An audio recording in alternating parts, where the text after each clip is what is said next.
Welcome back to the ANZ HGC. It's week number 2. We've already had one game so far. Mickey Mouse Clubhouse taking a convincing win up against Neko Mimi, their first real challenge in this 4-week season so far, leading into who will be finding themselves a position in that league with Nomia, Crimson, and the Outlaws. Game number 2, gentlemen, we've got Rich Gang up against the Quick Match Warriors. Looks like the lobby is all ready to rock and roll. So Disco and Kerr, without any further ado, let's rock the mic and pass it over to you.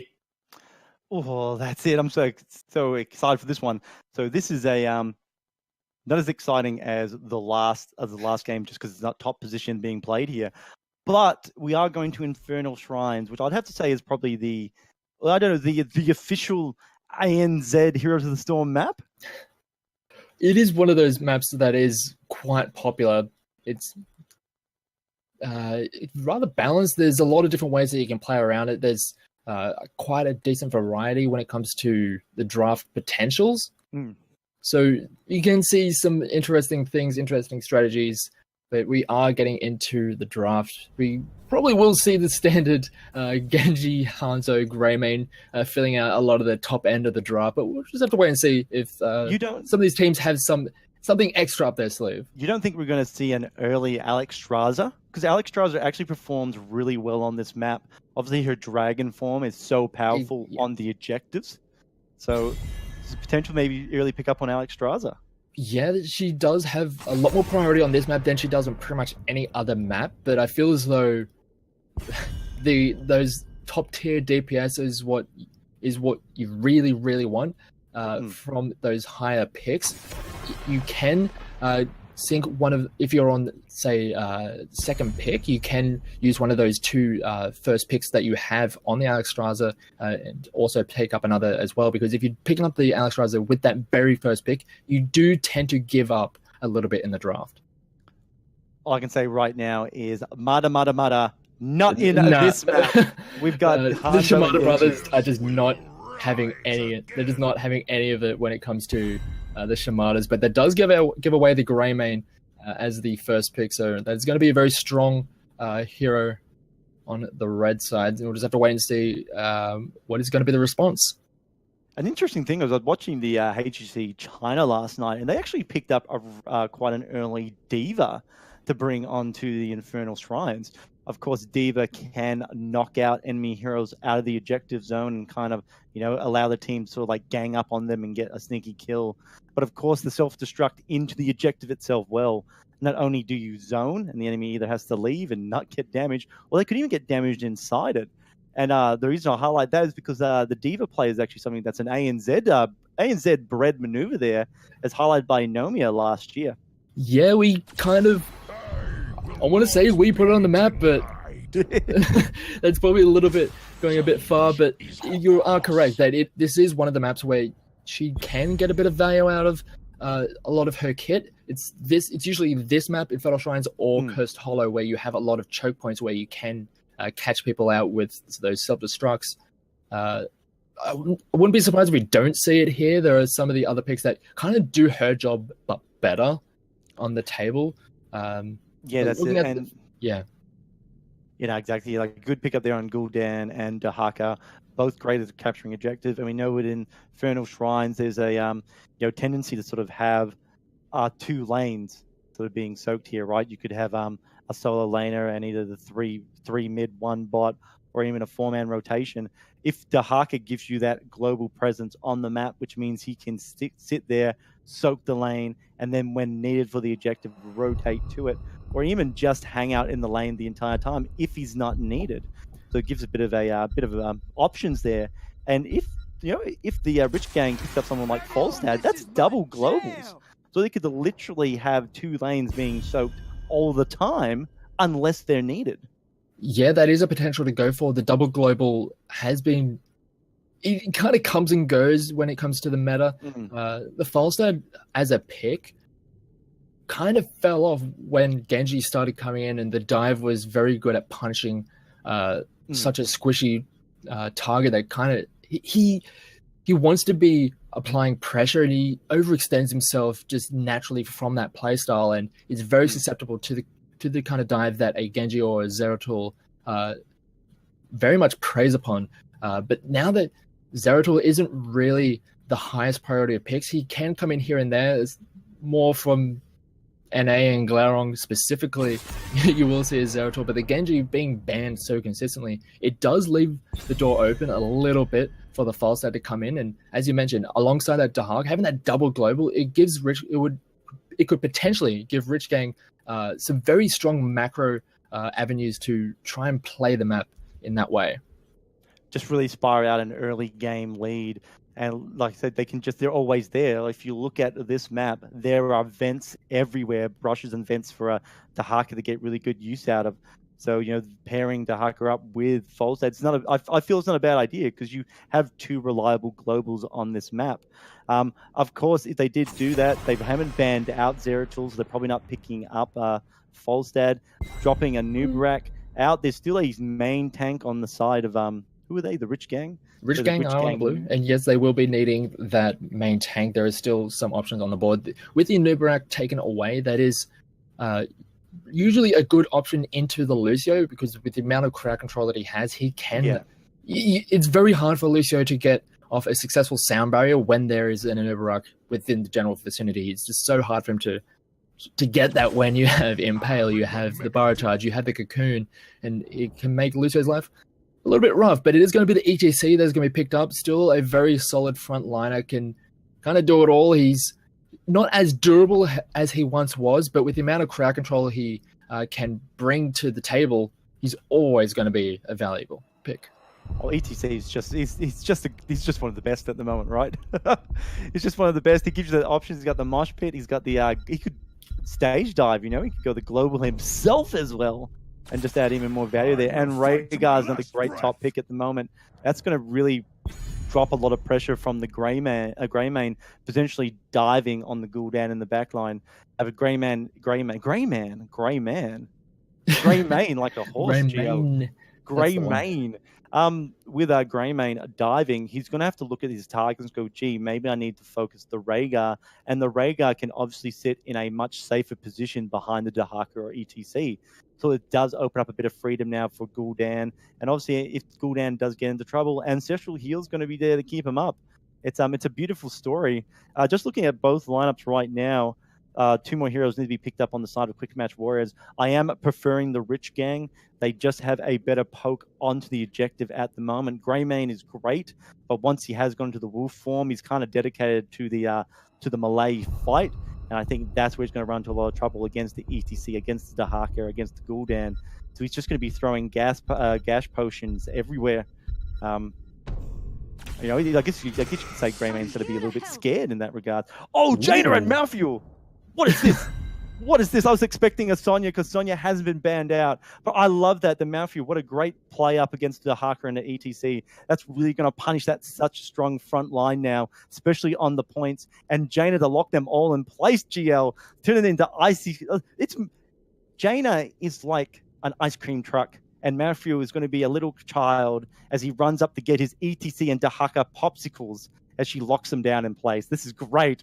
Oh, Rich Gang, sorry, I hate your draft now. It's terrible. I wasn't really sure where you were going with that analogy, but sure, I'll let that one go. But yeah, the Jaina, she has been picking up a lot of steam more recently. And she's got a lot of control with a lot of the slows that she brings in. As you mentioned, is going to allow Malthael to really have a lot more freedom, a little bit more freedom in these fights to move around and really chase down those targets. And especially when they have the Lucio as well with the speed boosts, they're going to be very mobile in this fight and just very much restricting the amount of mobility that the Rich Gang will have in their fight. And they're going to be finishing off their draft with the Vala, which, to be honest, is not really being a priority pick over the past couple of months. With the kind of downfall of the double support meta, Vala kind of fell out as well because she doesn't have the same amount of protection that she once had. She can be very vulnerable and can fall prey to a lot of these very aggressive compositions, but we're going to just have to wait and see how this one turns out, as Rich Gang do have a very solid lineup, but we'll just have to, as I keep on saying, we'll just have to wait and see once we get into the game.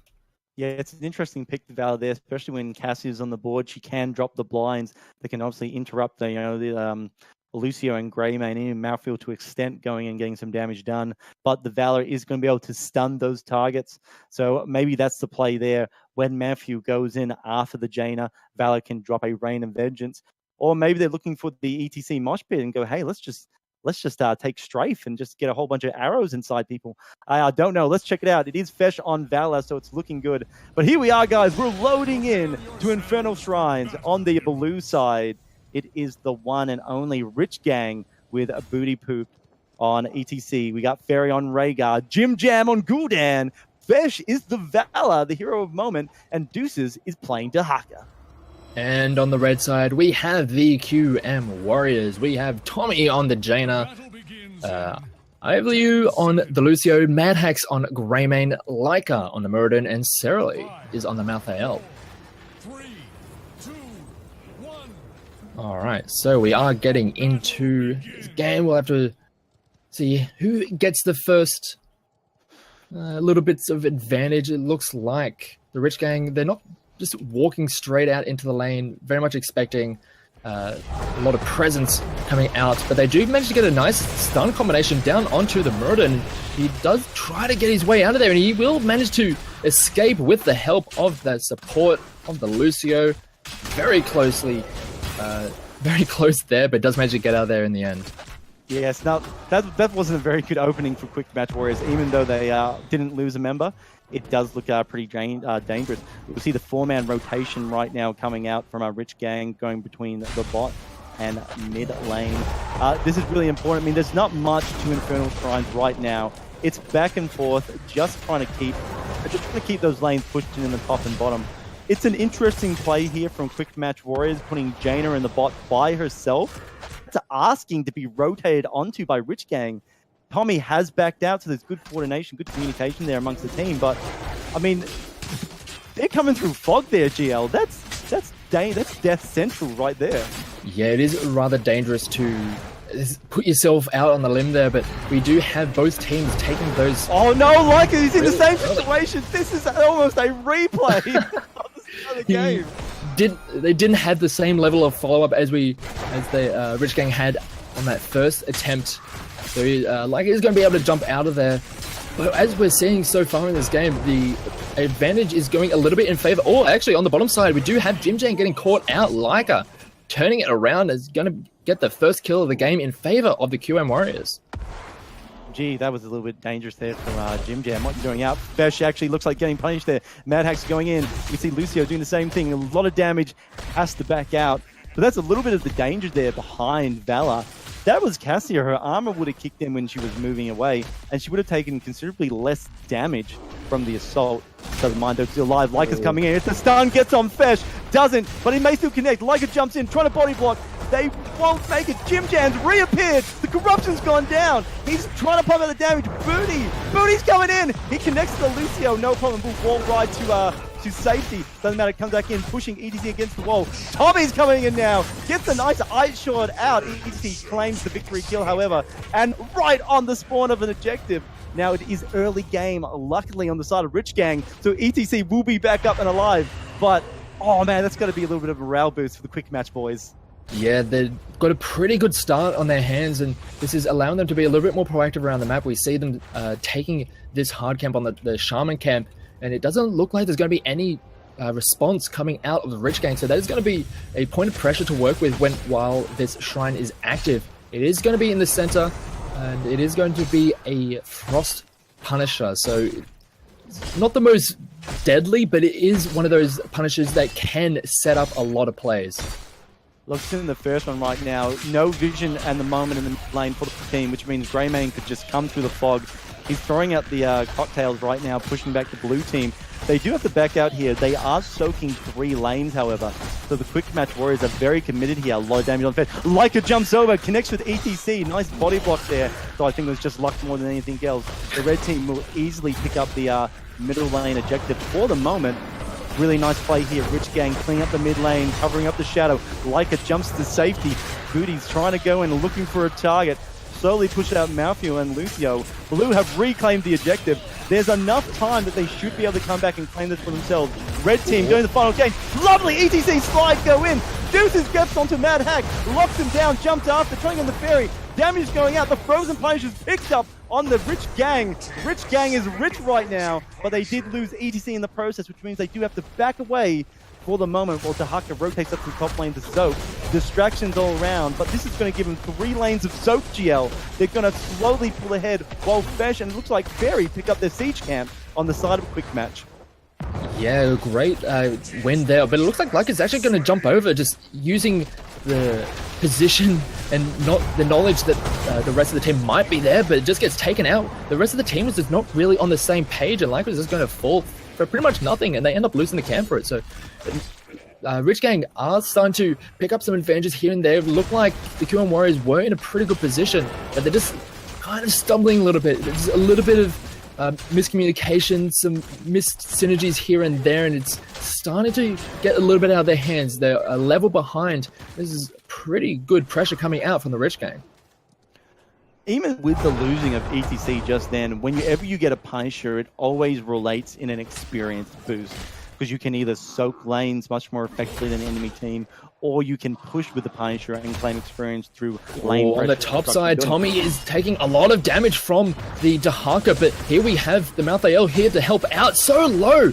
That Jaina Deuces is going to get taken down, though. The help from the Malthael is going to get that kill in that top lane. So brilliant coverage coming in there from the Malthael, helping out and getting the Jaina out of there just in the nick of time.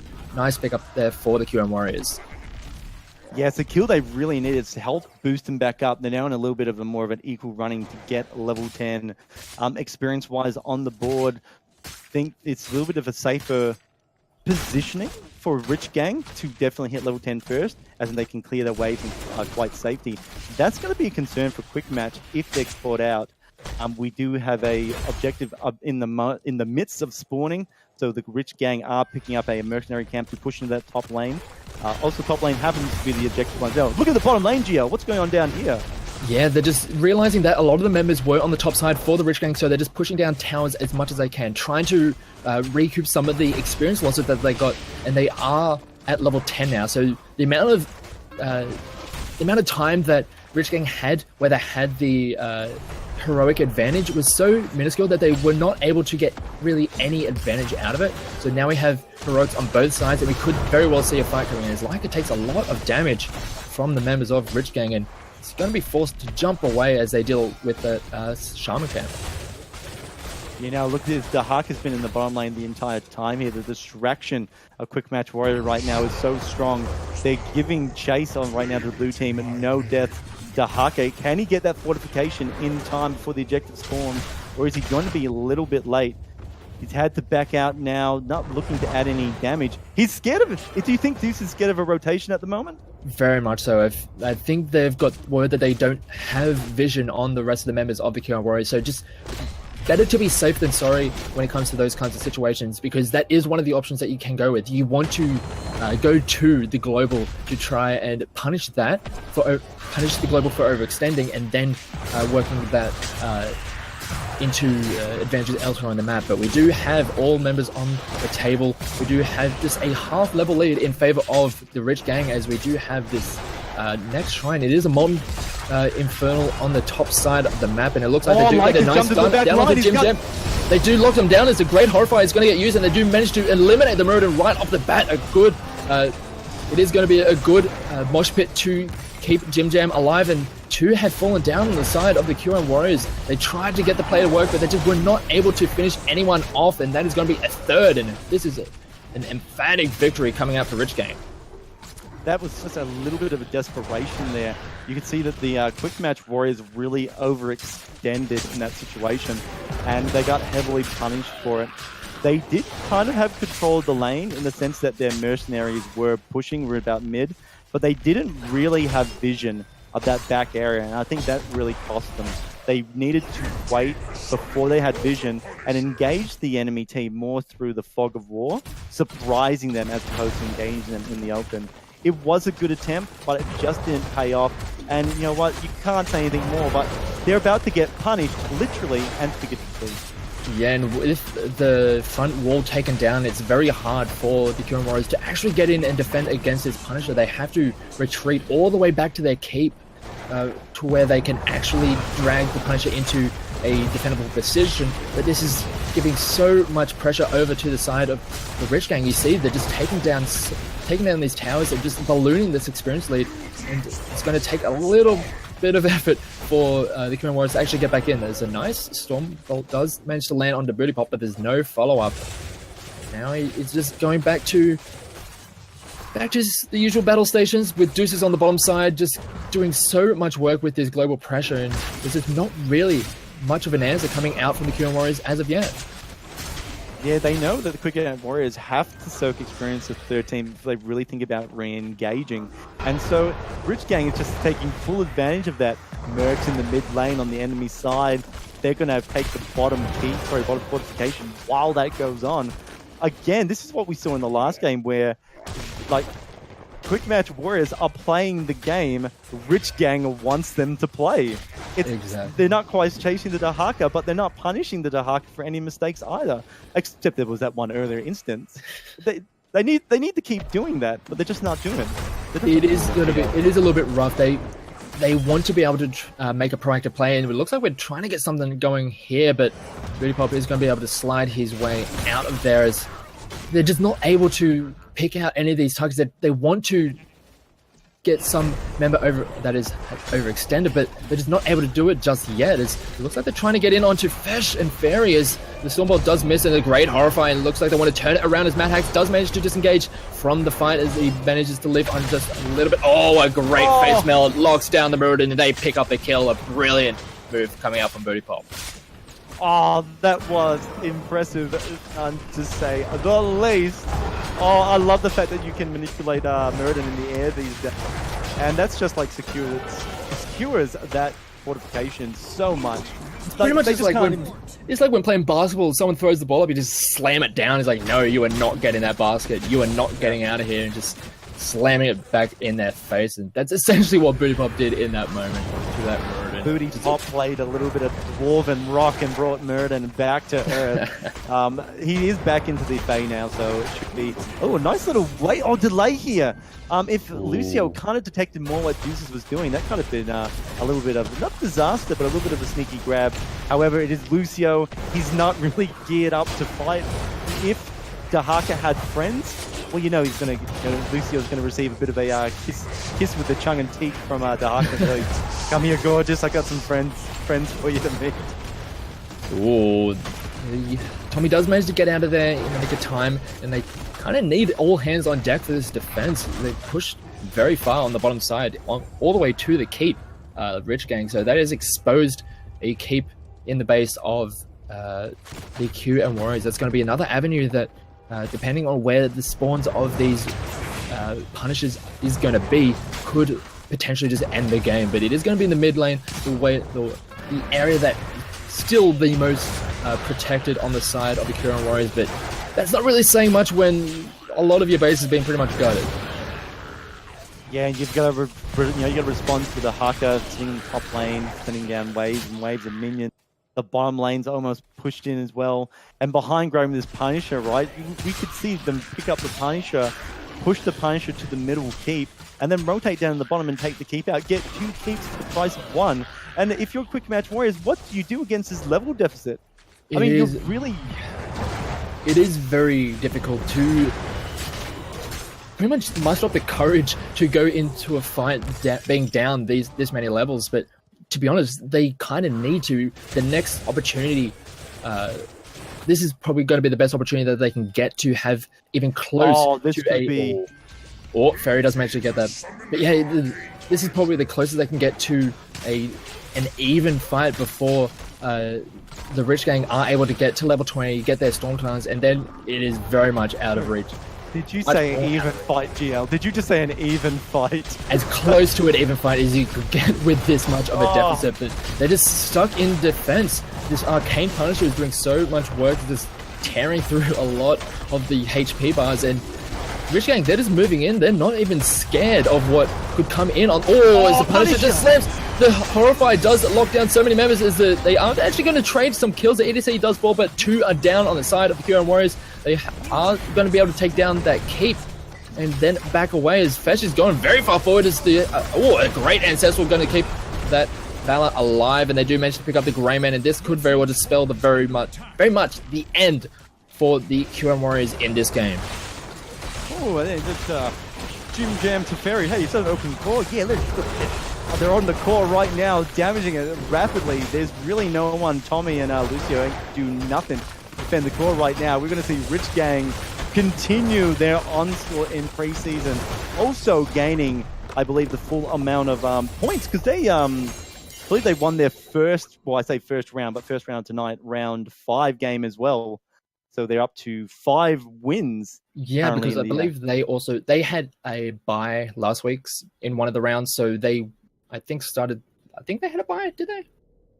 They did have a bye. So they started this week at 3-0, so they are now, I believe, at 5-0. Very much keeping up with the rest of the pack, but the QN Warriors, sure, their match record may not look the greatest so far, but I do believe that with that lineup, they have a chance to match, to contest for that 5th spot. They have had a bit of a rough schedule so far. Last week, having to go up against both Darksided and the Mickey Mouse Clubhouse, 2 teams that we have seen be incredibly strong, and now going up against Rich Gang, and that's pretty much the top 3 right there. So, sure, it's a little bit harsh to say they were expected losses, but understandable losses. And now that they are out of the way for the QM Warriors, they are pretty well set to have a reasonably clean run towards the end of the qualifiers.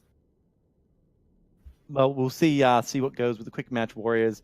But Rich Gang are definitely proving that they are 100% contenders in the top 5. Those plays just then, I think Quick Match Warriors had some good plays with the Merc camps, but Rich Gang, they saved all those bad boys up for when they could really get maximum pressure out of it. And I guess when you have Dahaka on a map like that, you're just constantly you're always going to have the experience lead. And you saw that they had 3 levels higher. They played better on the objectives. And look, you summon Punishers for a reason on that map, and Rich Gang just summoned Punishers when Punishers weren't even available. Skimmy, good sir, what did you think of that map? How was that devastating punishment on Quick Match Warriors just then? I think it was a much closer affair than what we saw in series number 1, right? So this game was going to prove to be, based on the stats alone, a much closer affair. Both of these teams started off with a win to their night, but the wheels have come to a halt for the Quick Match Warriors. As you mentioned, Rich Gang go 5-0 now, so they are definitely looking to keep their campaign quite strong and quite alive. But I mean, going forward in this one, there's a lot of action still to round at the night disco. We've got coming up after this, Darksided up against Downfall. Once again, another situation where both of these teams have a 4-0 track record. Both of these teams, the newly formed Darksided, led by BlizzCon attendee Haki, as well as the new organization into the ANZ HGC, that is a Downfall. So plenty of action still to come through this midway point in the night. We're going to jump to another 5-minute break, and when we return, we will have that series. And as always, guys, make sure to keep yourself in the loop of things. Get onto social media, especially using Twitter. Get that hashtag out there, HGC ANZ, and your tweet might be featured during the intermission. We'll see you soon.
Well,